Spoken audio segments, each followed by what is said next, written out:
अस्सलाम वालेकुम dear students, this is Mohammad Nabi Jafar. Ji students, हमारी जो लेक्चर सीरीज़ जारी और हम बात कर रहे हैं चैप्टर नंबर 2 एक्सरसाइज नंबर 2.4 पे, और इसकी जो अब क्वेश्चन हम डिस्कस करेंगे वो हमारा होगा क्वेश्चन नंबर जो है वो 3 और 4 में इसमें डिस्कस करूँगा।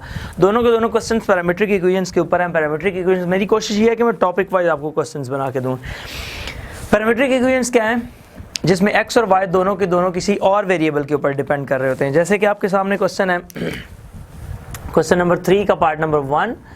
क्वेश्चन में वो ये कहता है कि आपका जो x है ये है थीटा प्लस 1/थीटा, और जो y है आपके पास ये है थीटा प्लस 1, और डिमांड उसकी देखें, कहता है जी फाइंड dy बाय dx। तो आपने dy बाय dx इसमें से फाइंड करके देना है। सो बिल्कुल जैसे क्वेश्चन नंबर 1 में हमने किया, उसमें आप ये कह लें कि ये जो इसमें डायरेक्ट ये बात बता दी है, उसमें एक स्टेप मूव करके आगे आते हैं तो फिर ये रिजल्ट बन जाता है। सो इसमें आप क्या करेंगे, इसको कर देंगे differentiating with respect to theta. दोनों को डिफरेंशिएट कर दें थीटा के लिहाज से। सो ये हो जाएगा dx by d theta is equals to d over d theta of theta plus theta raise to power -1। क्योंकि ये नीचे है तो इसको ऊपर ले जाएं। इसी तरह इधर dy बाय डी थीटा, तो ये आ जाएगा d over d theta of theta plus 1। ये रिजल्ट बन गया। सो इधर थीटा का डेरिवेटिव क्या हो गया विद रिस्पेक्ट टू थीटा 1। इधर क्या हुआ, पावर को नीचे उतारें, इसकी पावर में से एक कम करें और फिर थीटा का डेरिवेटिव 1। ये आ गया 1 - 1/थीटा स्क्वायर। सो ये आ गया थीटा स्क्वायर माइनस 1/थीटा स्क्वायर। ये बच्चों बन गया dx by d theta, that is the value of dx by d theta. इधर जब आते हैं तो थीटा का derivative with respect to theta 1 और 1 का 0। So dy by d theta हमारे पास क्या आ गया 1। अब स्टूडेंट्स देखें, इधर dx बाई डी थीटा, इधर dy बाई डी थीटा, तो चेन रूल पे आए और आप आंसर बताएं। So by using chain rule. So chain rule ये कहता है dy by dx is equals to dy by d theta dot d theta by dx। So ये हमारे पास चेन रूल है। सो स्टूडेंट्स इसमें क्या हुआ, dy बाय डी थीटा किधर है 1, और डी थीटा बाई dx हमारे पास क्या है dx बाई डी थीटा। इसको उल्टा के लिख दें तो उल्टाएंगे तो ये क्या हो जाएगा theta square over theta square -1। सो हमारे पास जो आंसर आया dy बाई dx का वो आ गया theta square over theta square -1। So that is your required answer. इस तरह से आप इस क्वेश्चन को सॉल्व कर सकते हैं। इससे आगे मूव करते हैं और इसका सेकंड पार्ट आपके लिए सॉल्व करता हूं। सेकंड पार्ट पे आते हैं हम। जी स्टूडेंट, सेकंड पार्ट जो है हमारे पास वो है x इज इक्वल्स टू, आप देखेंगे पैरामीट्रिक इक्वेशंस हैं, x और y किसी और वेरिएबल के ऊपर डिपेंड कर रहे हैं। x है a into 1 - t square over 1 + t square. इसी तरह जो आपके पास y है वो है b into 2bt over 1 + t square. ये आ गया। अच्छा जी, एक तो ये हमारे जहन के अंदर जो ख्याल आ रहा है, जो बात आ रही है वो ये है कि ऑब्वियसली x का derivative with respect to t लें, पैरामीट्रिक इक्वेशंस हैं, y का derivative with respect to t लें और इसको सॉल्व कर दें। इस पे भी चेन रूल लगेगा, इस पे भी चेन रूल लगेगा, दो अलग सवाल बने, सॉरी इस पे भी क्वेश्चन रूल लगेगा, इस पे भी क्वेश्चन रूल लगेगा, दो क्वेश्चन रूल के अलग सवाल बनेंगे, फिर चेन रूल के तहत आप उसको पैचअप करेंगे। लेकिन अभी यानी कि क्वेश्चन लिखते हुए मेरे जहन में ख्याल आ रहा था कि अगर हम इसको कुछ इस तरह से सोच लें तो शायद ये हालात थोड़े डिफरेंट हो जाएं हमारे लिए। कि अगर मैं इसको ऐसे लिख लूँ, x over a is equals to 1 - t square over 1 + t square, और इसको मैं लिख लूँ y over b is equals to 2t over 1 + t square. ठीक हो गया। अब मैं क्या करता हूँ, इसको स्क्वेयरिंग एंड एडिंग कर देता हूँ, स्क्वेयरिंग एंड एडिंग। इससे फ़ायदा आपको क्या होगा वो आपको भी पता चल जाएगा। आप क्वेश्चन की पहले नौइयत को ज़रा चेक कर लें। इसको क्वेश्चन रूल के तहत सॉल्व करें with respect to t, simple question है, इसको क्वेश्चन रूल के तहत सॉल्व करें, दो अलग से सवाल बन गए, फिर उन दोनों को चेन रूल के तहत ज्वाइन करें। So that is very lengthy process. So मैं आपको थोड़ा ये डिफरेंट अंदाज से बताना चाह रहा हूँ।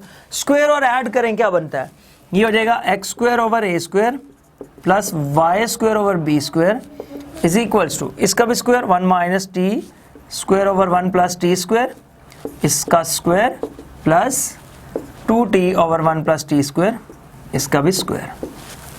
जी ये साइड तो छोड़ दें, इस पे आए ज़रा। 1 plus t four minus 2t square, a square plus b square minus 2ab over, इसको बेशक एज इट इज लिखा रहे हैं, दोनों में सेम है, प्लस इसमें आ जाएगा 4t square over 1 plus t square का स्क्वायर। अच्छा जी स्टूडेंट्स, अब आप ज़रा गौर करें, ये आ रहा है 1 प्लस टी फोर, एलसीएम ले ले, minus 2t square plus 4t square. LCM आपका ये दोनों सेम टर्म्स हैं और इसको अगर एक्सपैंड कर देते हैं तो ये क्या बन जाता है 1 plus t four plus 2t square.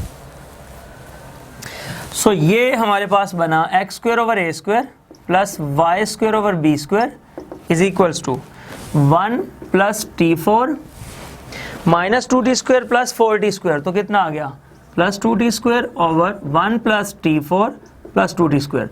तो इससे हुआ क्या कि ये दोनों सेम होके क्या हो गए कैंसिल, और हमारे पास रिजल्ट बन गया x square over a square plus y square over b square is equals to 1 which is the equation of ellipse. So these are the parametric equations of ellipse. So यहाँ से ये पता चला कि ये तो x और y में बराह रास्त रिलेशन बन गया, हमें चाहिए भी dy बाई डी एक्स। सो हम इसका डेरिवेटिव लेते हैं और रिजल्ट आ गया। हमें चेन रूल की ज़रूरत नहीं पड़ी, हमें दो क्वेश्चन रूल लगाने की ज़रूरत नहीं पड़ी, हमें इवन एक क्वेश्चन रूल भी लगाने की यहाँ पे ज़रूरत नहीं पड़ रही। सो ये हमारे पास क्या आ जाएगा, differentiating with respect to x।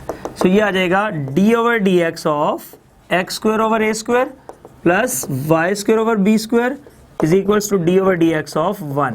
So students x square over a square का derivative 2x over a square, x square का 2x और a square as it is, साथ 2y ओवर बी स्क्वायर और साथ y का dy by d x is equals to 0। इसको students उधर ले जाते हैं, 2y over b square dy by d x is equals to minus 2x over a square. ये आ गया, ये इधर जो टर्म्स हैं उधर जाके चेंज हो जाएंगी, तो ये हमारे पास आ जाएगा dy by d x is equals to minus 2x over a square cross, इसको ऊपर लेके जाए बी स्क्वायर ओवर 2y, ये आ गया। सो स्टूडेंट्स यहाँ से होगा क्या कि 2 से 2 कैंसिल, तो dy बाई डी एक्स हमारे पास आ जाएगा minus B square over a square और x over y। That is your required dy by d x. और अगर आप इसको इस फॉर्मेट में भी लिखना चाहेंगे तो फाइनली x की ये वैल्यू है, y की ये वैल्यू, उधर आप पुट करके उसको भी चेक कर सकते हैं, लेकिन ज़रूरत नहीं है उसको इस फॉर्मेट में लिखने की, क्योंकि इसको भी सॉल्व करके फाइनली आंसर उस फॉर्मेट में लाना चाहिए। सो that is your required D by d x. That is the easy way कि अगर आप उसको अलग अलग सॉल्व करें तो बहुत लेंथी प्रोसेस है, तो इस तरीके से आपके लिए आसान करके मैंने वो क्वेश्चन सॉल्व कर दिया। नो स्टूडेंट्स, अब हम चलते हैं इसके क्वेश्चन नंबर 4 की जानिब। अच्छा सवाल है, पेपर में कई दफ़ा आ भी चुका है। सो क्वेश्चन नंबर 4 पे ज़रा नज़र दौड़ाते हैं, और क्या है क्वेश्चन नंबर 4 के अंदर, वो भी मेरे ख्याल में इसी प्रोसेस से जो हम चाह रहे हैं इसी से हो जाएगा। जी मिसाल के तौर पे कहता है प्रूव हमने करना है स्टूडेंट्स, क्या है y dy by d x, y dy by d x plus x is equals to 0, ये हम प्रूव करना चाहते हैं।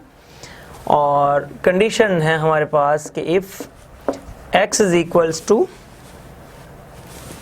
1 minus t square over 1 plus t square, और y है हमारे पास 2t over 1 plus t square.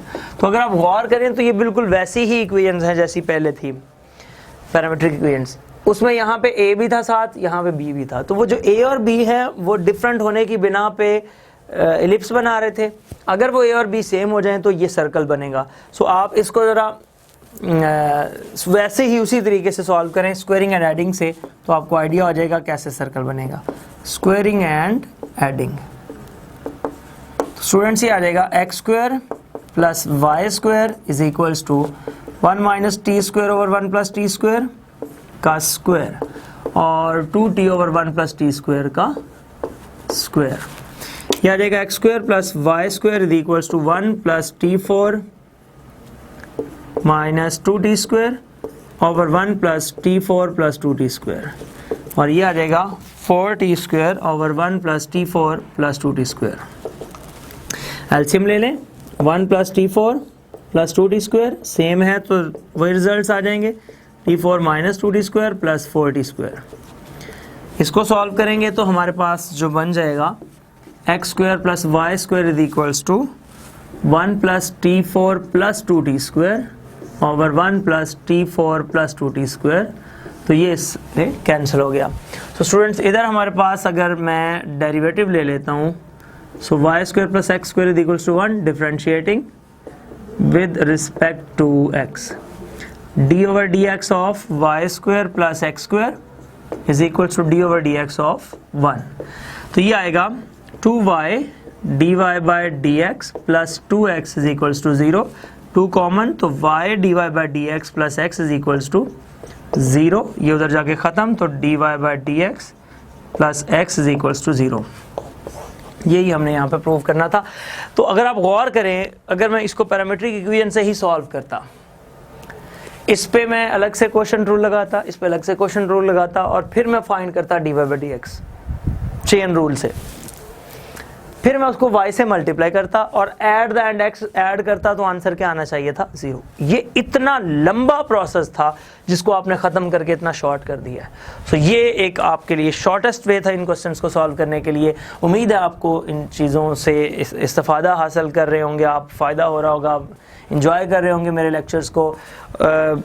कोई भी किसी किस्म का मशवरा देना चाहें, कोई किसी किस्म का कोई इवन देन इंसान है, गलती हो जाती है, कोई किसी किस्म के क्वेश्चंस के अंदर आपको कोई मिस्टेक नज़र आती है, मुझे कमेंट्स में लिखें, ईमेल करें, मैं इंशाल्लाह आपको का शुक्रिया भी अदा करूँगा, रिस्पॉन्ड भी करूँगा, आपका एहसान भी होगा मेरे ऊपर मेरी इस्लाह करने के लिए। ज़िंदगी रही तो इंशाल्लाह तबारक व तआला फिर इसी प्रोग्राम में इसी चैनल पर दोबारा मुलाकात होगी। तब तक ले जा दीजिए, अल्लाह हाफ़िज़, अस्सलाम वालेकुम।